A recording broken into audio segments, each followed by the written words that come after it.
Question number 13 है, which of the following statement is correct about the reaction given below. कौन सी statement correct है?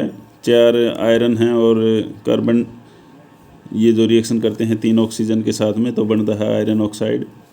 Total mass of an iron and oxygen in reaction equal to total mass of iron and oxygen in product, therefore it follow the law of conservation of mass. तो ये statement A है। B है, total mass of reactant is equal to total mass of product, therefore law of multiple proportion is follow. Option C है, amount of A iron oxide can be increase by taking one of the reactant iron और oxygen in excess. Option D है, amount of A iron oxide produce will be decrease if the amount of any one of the reactant iron और oxygen is taken in excess. तो यहाँ पर जो option A है वो correct है, total mass of iron and oxygen in reactant is equal to in product, because इसका क्या कारण है इसके सही होने का? Statement A is correct according to law of conservation of mass. ये law of conservation of mass के अकॉर्डिंग सही है, बाकी जो स्टेटमेंट है वो सारी की सारी गलत हैं। उसके बाद में है क्वेश्चन नंबर 14।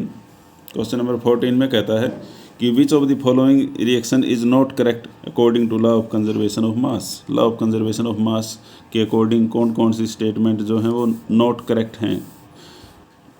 ऑप्शन ए है 2 magnesium plus oxygen MgO, C3H8O2 तीर का निशान CO2 plus H2O, P4 plus 5O2 तीर का निशान P4O10, CH4 plus oxygen to give carbon dioxide and water. तो इसमें कहता है विच इज नॉट करेक्ट।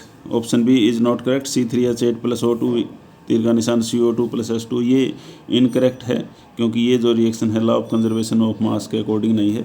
ये रिएक्शन बैलेंस नहीं है, इधर कार्बन 3 है इधर 1 है, तो एक देखते ही पता चल जाता है कि not a balanced reaction. Equation B is not balance and hence is not correct.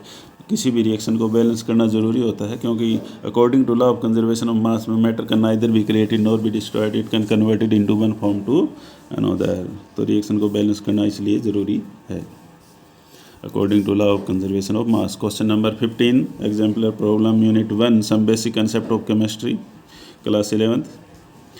हम एग्जाम्पलर प्रॉब्लम पढ़ रहे हैं। क्वेश्चन 15 है, which of the following statement indicate that law of multiple proportion is being followed. कौन सी statement है जो कि लॉ ऑफ मल्टीपल प्रोपोर्शन को फॉलो करेगी वो बताना है इसके अंदर क्वेश्चन में। ए ऑप्शन है, sample of carbon dioxide taken from any source will always have carbon और oxygen in ratio 1:2। Carbon dioxide का जो रेशियो है वो ऑलवेज 1:2 है।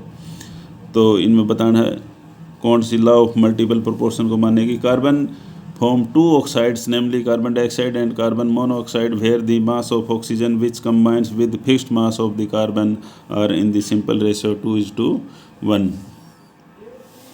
option C है, when magnesium burn in oxygen the amount of magnesium taken for the reaction is equal to the amount of magnesium in magnesium oxide form। option D है, at constant temperature and pressure 200 ml of hydrogen will combine with 100 ml of oxygen to produce 200 ml of water vapor। तो यहाँ पर option जो B था वो बिल्कुल सही है। Carbon form 2 oxide, carbon 2 oxide बनाती है, कार्बन डाइऑक्साइड और carbon monoxide, where mass of oxygen which combine with fixed mass of carbon are in the simple ratio 2:1। यही लॉ होता है because statement B is correct according to the law of multiple proportion, law of multiple proportion के हिसाब से। उसके बाद में है multiple choice question part 2 exemplar problem में ही है ये, यूनिट 1 क्लास 11वीं। इन द फॉलोइंग क्वेश्चन 2 और मोर ऑप्शन में भी करेक्ट, 2 या 2 से अधिक ऑप्शन भी हो सकते हैं जो कि करेक्ट हो सकते हैं। 1 mole of oxygen gas at STP standard temperature pressure is equal to. Option A है 6.02 to 10⁻23 molecule of oxygen. Option B है 6.02 to 10⁻23 atom of oxygen. C है 16 ग्राम ऑक्सीजन। डी है 32 ग्राम ऑक्सीजन। तो यहाँ पर 1 mole of oxygen has at STP, option A and D are correct because 1 mole of O2 gas at STP is equal to Avogadro number of molecule of O2।